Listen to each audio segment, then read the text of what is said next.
أعوذ بالله من الشيطان الرجيم بسم الله الرحمن الرحيم أم لهم شركاء شرعوا لهم من الدين ما لم يأذن به الله ولولا كلمة الفصل لقضي بينهم وإن الظالمين لهم عذاب أليم ترى الظالمين مشفقين مما كسبوا وهو واقع بهم والذين آمنوا وعملوا الصالحات في روضات الجنات لهم ما يشاءون عند ربهم ذلك هو الفضل الكبير صدق اللہ العظیم۔ آیت نمبر 21 اور آیت نمبر 22 ہیں سورہ شورى کی۔ آیات کا ترجمہ سن لیجیے۔ ام لہم شرکاء، کیا ان لوگوں نے اپنے لیے ایسے شریک بنا رکھے ہیں شرعوا لهم من الدین ما لم یأذن به اللہ، کہ اس نے ان کے لیے ایسا دین ایجاد کر کے دیا ہو جس کا اللہ نے حکم ہی نہیں دیا۔ ولولا کلمۃ الفصل، اگر اللہ کے فیصلے کا کلمہ صادر نہ ہو چکا ہوتا لقضی بینہم، تو اللہ ضرور ان کو بتا دیتا کہ انہوں نے کتنا بڑا جرم کیا ہے۔ وَإِنَّ الظَّالِمِينَ لَهُمْ عَذَابٌ أَلِيمٌ، اور بے شک ظلم کرنے والے لوگوں کے لیے دردناک عذاب ہے۔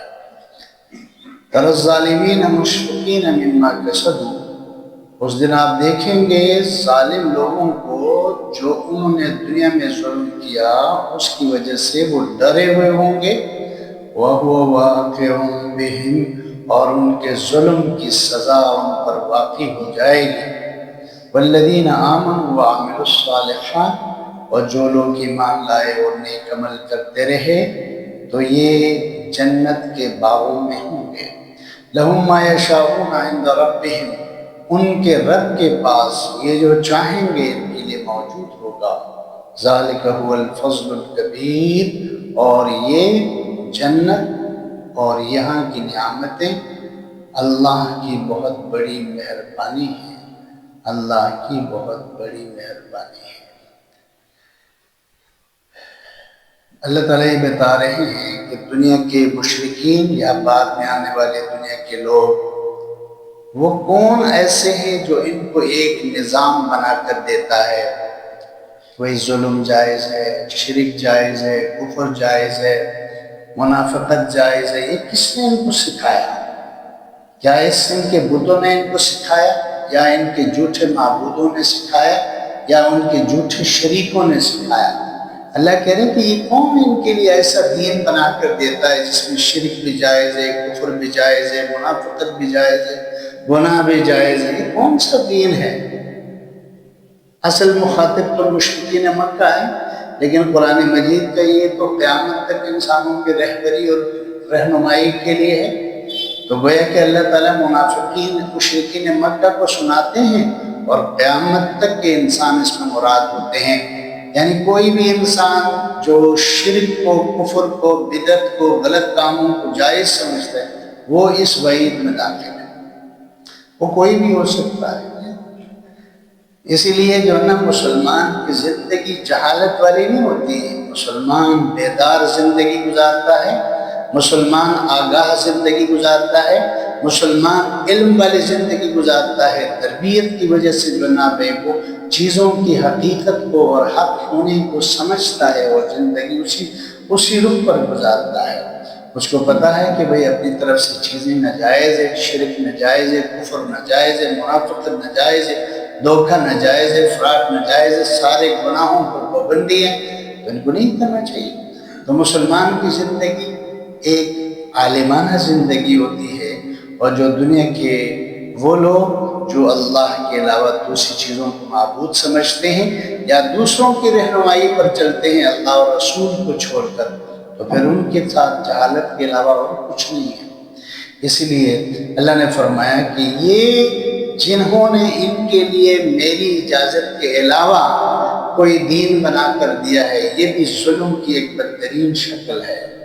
اللہ کے نظام فطرت کو چینج کرنا بہت بڑا ظلم ہے۔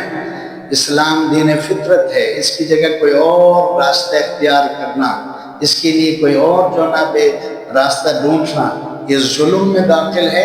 اللہ فرما رہے ہیں کہ ان ظالموں کے لیے دردناک عذاب ہوگا۔ اور یہ عذاب علیم جو ہے نا، عذاب علیم، یہ اتنا خطرناک عذاب ہے، جہنم کے عذابوں میں سب سے مشکل ترین عذاب عذاب علیم ہے۔ عذاب علیم سے بڑھ کر اللہ نے اور کوئی عذاب بنایا ہی نہیں۔ اللہ فرما رہے ہیں جو لوگوں کے لیے اپنی مرضی کا دین بنا کر ان کو اسی پر لاتے ہیں، جو لوگوں کے لیے شرک، کفر اور بے حیائی، بے پردگی، دھوکہ، فراڈ اور اس طرح کے جو نا غلط کاموں کو جائز بناتے ہیں، رشوت کو حلال قرار دیتے ہیں، فراڈ کرتے ہیں، دھوکہ کرتے ہیں، خدا کی قسم اللہ نے ان کو ظالم قرار دیا ہے۔ اور یہ دردناک عذاب اللہ کہہ رہے ہیں میں نے ان کو دینا ہے، ان کو چھوڑنا نہیں ہے۔ اور پھر اس دن دیکھیں گے، اللہ فرمائے اس دن دیکھو گے تم لوگ ظالم لوگ اپنے کیے ہوئے ظلم کی وجہ سے، چاہے وہ ظلم بڑا ہے چھوٹا ہے، ڈرے ہوئے ہوں گے، سہمے ہوئے ہوں گے، لیکن وَهُوَ وَاقِعٌ بِهِمْ، اس ظلم کی سزا تو ان کے اوپر آ کر رہے گی، ظلم کی سزا آ کر رہے گی۔ تو اللہ تعالیٰ ان آیات ظالموں کو ڈرا رہے ہیں، دھمکا رہے ہیں، وعید سنا رہے ہیں کہ ظلم سے باز آ جائیں اور انسان بنیں، اللہ کے بنائے ہوئے نظام، اللہ کے بتائے ہوئے طریقے کے مطابق اپنی زندگی کو بنائیں۔ اگلی آیات میں جو نا بے آپ کا ذکر اللہ نے کیا مسلمانوں کا، مومنین کا۔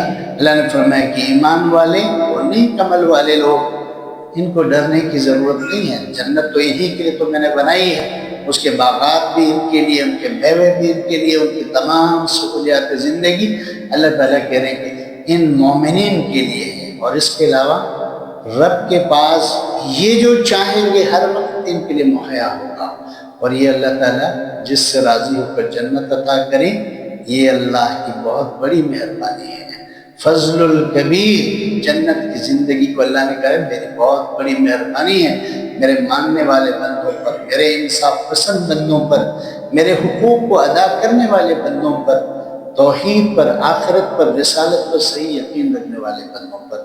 اللہ تعالیٰ ہمیں سمجھ عطا فرمائے اور دنیا میں ہر ظلم سے اللہ تعالیٰ ہمیں بچائے، اور اپنے آپ کو بھی ظلم سے بچانے کی ضرورت ہے، اور جو نہ ہماری طرف سے کسی پر کوئی ظلم نہ ہو، تو انشاءاللہ تعالیٰ پھر اللہ سے امید یہی ہم رکھ سکتے ہیں کہ اللہ ہمارے ساتھ اچھا فرمائیں گے۔ سبحانک اللہم و بحمدک، نشہد ان لا الہ الا انت، اللہم صلی علی محمد وعلی آلہ محمد وسلم۔ ربنا انا نسألک ایمانا کاملا ویقینا صادقا وعملا متقبلا، صلی اللہ تعالیٰ علیہ وسلم۔